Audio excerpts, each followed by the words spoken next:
mahad celinayaa isxilqaanka iyo difaaca aad dadkiina iyo dalkiina u soo jeedaan. Waan ka warqabay maalmahan inaad ku jirteen howlgal aad Buula Xaaji iyo ku tagteen waad socoteen. waxaan is leeyahay maanta dadkoo dhan lagama wada heli karayo waxaad qabanaysaan iyo waxaad ku samraysaan iyo dareenkiina aad cabiraysaan iyo waxaad ka shaqaynaysaan. waa wax dadkiina iyo dalkiina idinka ay idin sugayaan idinku jiifaan oo saaka amniga dadku ay haystaan iyo kuwa xooluhu ka dhammaadeen iyo inay dadku deegaanada idiin soo degaan soo jeedkiina iyo idinka waxqabadkiina wax badan saamaynteeda ay lu kuleedahay. aad baan idinkaga mahad celinayaa. waxaana leeyahay shaqo fiican baad qabateen idinka iyo mas-uuliyiintiina taliyaha ciidanka guud iyo taliyaha guutada oo nala jooga oo labaduba ay ahayn dadkii shaqadan iyo qaybta weyn ku lahaa. waxaana sugaya waxaa la yidhaahdaa maamaha ciidanku leeyahay oo ah difaaca midka ugu fiican waa weerar. inaan hadda difaac badan ku jiro oo la joogo oo la fadhiyo inta weerarka inaga soo gaaraysaa ka yaraanaysa inta difaaca naga soo gaaraysa. taa macnaheedu wuxuu noqonayaa waxaan rabnaa inaan u diyaargaroon inaan dhaqdhaqaaq samayno deegaanadeenna aan isu furo dadkeennu ay helaan si xorriyada oo madax bannaan inay meeshay rabaanna u socdaan deegaankay rabaanna ay tagaan haddii ilaahayna. taasoo macnaheedu uu yahay howlgalkan inuu noqonayo howlgal dhab ah oo aan bilaabayno oo in badanba waxaan ka hadalnay howlgal laakiin maanta aan ku talagelayno inaan isku tashanno sababtoo Soomaalidu waxay tiraa cidna uma maqna ceello uma fadhno. innaga iyo ciidanka idinla degan iyo kuwa walaalaheen amisoomta inala shaqaynaya dagaalkii nagula jira inaan howlgal aan leenahay aan ku talagalno haddii ilaahay idhaa. marka ugu dambaysana hadday noqoto xataa keligeed inaan howlgalno haddii ilaahay idhaa.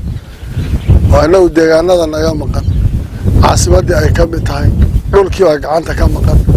waxaa go-aanka nagu yahay inaan isku tashanno haddii ilaahay idhaahdo sida ugu dhaqsaha badanna howlgal aan isugu diyaarin.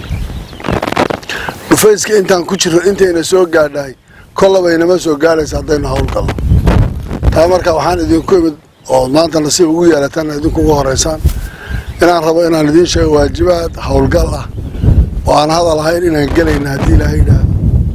qof walbana uu diyaargaroobo deegaanadaan tegayna iyo sida loo howlgelayo iyo nooca wax loo qabanayo iyo dalkeenna iyo dadkeenna sida waxqabadkiisa uu noqonayo haddii ilaahay idhaahdo. waxaan in badan isku taxallujinayno sugaynay in bal dowladda federaalka iyo amisom iyo international community war dagaalkan sii afdheeraaday ee sii daba dheeraaday ee jiitamayay intaa in leeg inuuna nagu gaadhin aan howlgal samayno. 4 sana waxaan ku jiraa waxaa la yidhaha Jubba corridor jubbada dhexe sida loo xoreynayo iyo deegaanada la qabanayo socodkiina wuxuu noqday mid aan sal iyo raatoona lahayn.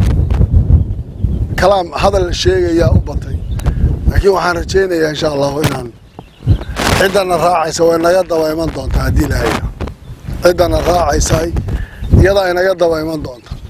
waa deegaankeenni soo maa waa dalkeenni soo maa cid kale wax ka sugaynaa war cid kale aan sugaynaa annagaa isku tashanayna insha allah. taasaan rabaa marka inaad saa u qaadataan. waan idin soo gaaray maanta inta badan waan idinla joogaynaa. duruufaha iyo waxaas dee waad ku samrayseen wax badan oo idin soo maray laakiin waxaan rajaynayaa insha allahu inaan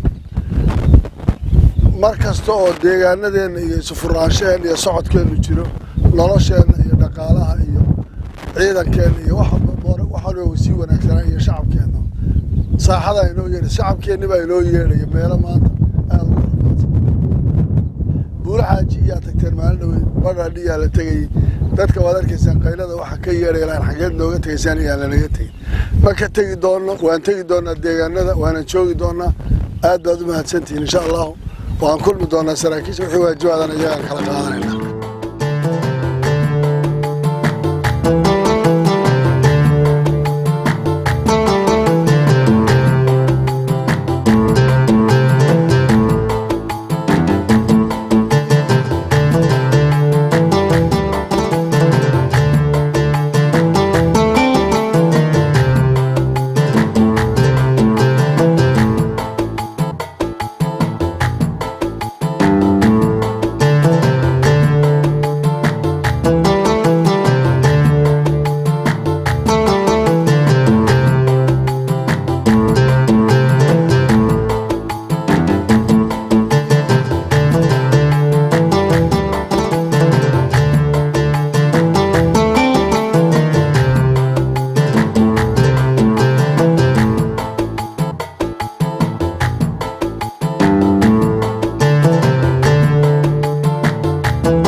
faraxsanaa deegaanka inuu yahay deegaan nabad oo madaxweynihii Jubbaland uu joogo oo saaka arkayseen in badan lagu heshiiyo oo magaalada ku marayay asagoo shaki amni waxba aan ka cabsanin tan kale nabadgelyada aan wax yar ugu noqonay nabadgelyada in wasaqunta amniga in wala isku haleen kara wax cilad kama jirto furin maaha inta dadka furin bay waytaan laakiin furin maaha